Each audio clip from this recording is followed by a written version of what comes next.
Hi, I'm Kate Maven, and this is secret number 17, how much do you tip? The first thing I want to tell you is, and it's something I should have told you before now, and that is whatever advice I give you may or may not apply where you're living or in your situation. The best advice I can give anyone who wants to adapt to living in Canada is to copy the people around you. They say that imitation is the sincerest form of flattery, and it could not be more true than it is for newcomers to Canada. So if you're at work, pay attention to how polite people are to each other. Pay attention to the things that they ask each other and the things that they might talk about and they might not talk about, and imitate that. And I think it's perhaps one of the things is it might never be more applicable than to tipping. So I can tell you how I would tip. I can tell you how I think the people around me would tip in the GTA, in Ontario, in 2020. But if you're living in a small town in Saskatchewan or Vancouver, I'm not sure that my recommendations apply there. I honestly don't know if people in Quebec tip the same as people in Ontario. I don't know, and I'm sorry. And so I can't give you any blanket recommendations. So what I can do is tell you how I would tip and how the people around me would tip in 2020 in Ontario. So these are my recommendations. So here's how much I would recommend that you tip. If you're in a restaurant, I would say that you should give your server between 15 and 20%, and the same with a bartender. An easy way to do it in your head is to figure out 20%, multiply times 2, and round down. So somewhere between 15 and 20%. The same thing with between a server and a bartender. One of the things that's changed in my lifetime is that in the last 5 to 10 years, we have started to give tips to the counter service people in coffee shops like Tim Hortons and Starbucks and fast food places like McDonald's. It was actually my students who work at some of these places that we were talking about tipping, and someone said, "Do you need to tip at Tim Hortons?" And I said no, and my student told me the good customers do tip at Tim Hortons. So if you want to be a good customer, you give about a 10% tip at even McDonald's or Tim Hortons. For food delivery, we would usually tip 10 to 15% or round up approximately. If my food came to $25.50, I would give the person $30 and tell them to keep the change. Keep the change is the thing that we would say. We would often raise our hand in sort of a stop motion to tell the person, I don't want any money back. If you're at a beauty salon, a hairstylist, or a barber shop, my husband said he doesn't tip his barber. Maybe men don't tip, but I would always tip my stylist at least 20%. I think if anything, when I go and get a very good haircut, I might aim for 30%, not 20%. That might be culture shock for you, and I am certainly not a rich person. I'm not giving that because I make so much money. I'm giving that because I'm so grateful for the time they've taken and the care they've taken and to make me happy.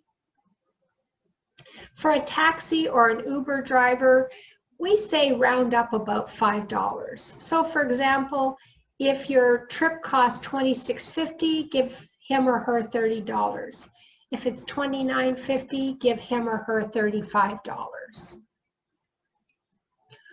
Here's a few more tips on tipping. If you're in a hotel and someone is taking your bags for you, I would give that person $3 or $5, and maybe more if the person goes out into the rain to help you. The person who delivers your bag, some people might give just $1 if it isn't very much. I think $5 is probably a good amount. The housekeeper for cleaning rooms now in luxury resorts, on all-inclusive resorts, often they say no tipping. Some of my friends, when they travel to the Caribbean and they go to these all-inclusive resorts, they've asked, because they are ESL teachers like me and they are sensitive to the fact that people who are cleaners and servers in these resorts are not earning a lot of money. They have said to them, if I can't give you cash, what can I give you? And the person told them, blue jeans are like currency here. And so when my friends go to a luxury resort, they bring extra pairs of blue jeans in a couple different sizes, and then they forget them, quote unquote, in the room when they leave. So that they leave a tip of blue jeans. I know that may sound very strange, and it was for me. Typically for a bed and breakfast, if the person is cleaning up your room and sorting it out and giving you advice, $5 to $20 a day is considered a good tip. If you get room service, if you order food to come up to your room in a hotel, it's basically the same tip as you would give a server in a restaurant, 15 to 20%. The concierge in a hotel who helps you, man, there is a really wide range of tips here, and a lot of it might depend on your money, how much money you have. So if you have a lot of money, you might tip $50 to the concierge. If you don't have a lot of money like me, you might tip them $5. If you're getting someone to park your car at a shishi restaurant, typically $2 to $5, but you tip when you pick up the car, not when you drop it off. I would say this applies also to coat check. So if I go to a concert and it costs $2 to check my coat, sometimes there's no charge at all to check my coat. I will give the person somewhere between $2 and $5 when I pick up my coat, rather than when I drop it off. If you have something delivered to your room that is not food, this like extra towels or something, typically this would be a small tip, like a couple of dollars. If you go to a spa in a resort, I think typically we would leave 10 to 20%, and we would leave the tip with the receptionist, not the massage person. If you have an airport shuttle, I put $2 to $3, but I think probably in 2020, this would be maybe $5. And again, here it says porters $2 for the first bag and $1 for each additional bag. I would say, maybe up to $5 to $20, depending on how heavy your stuff is. And wheelchair captains, if somebody somebody in your family is in a wheelchair and you have to have your family member taken from the airplane to your car, or from your car to the airplane, I think that person should be tipped, I would say $5 to $10. So that's basically it for tipping. Like I said, there could be a huge variation from not only one city to another city, one province to another province, but also between individuals. My mother, who is 84 years old, tends to leave terrible, terrible tips. She might leave 10% tip she might think a $2 tip is a good tip. So I kind of wait until she leaves and then I put some extra money on the table because I think that tipping is important here.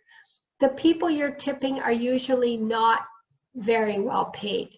You may not realize, but servers typically are, the minimum wage for a server is $2 less per hour than any other job. If someone is a server in a restaurant, they are making less than somebody at the counter at McDonald's per hour from the restaurant. They are depending on tips to get by. So be generous. If you have the money, be generous in your tipping, even if tipping is not normal in your country. And if, when in doubt, ask the people around you. Don't just listen to me. Find out. This is absolutely polite question to say, what is the normal tip for this? Or how much should I tip? We don't usually ask the servers how much we should tip, but asking the people that you're with, when in doubt, ask the people you're with. As always, if this has been valuable to you, please like and subscribe. If you'd like more information about Canadian culture, you can check out my book, 101 Secrets of Canadian Culture. It's available on Amazon in most regions, and in Canada, it's available on amazon.ca. Thanks for watching. And next video is, we're going to get a little bit uncomfortable because I'm going to tell you that it's your responsibility to initiate friendships. So until next time, thanks for watching. Bye-bye.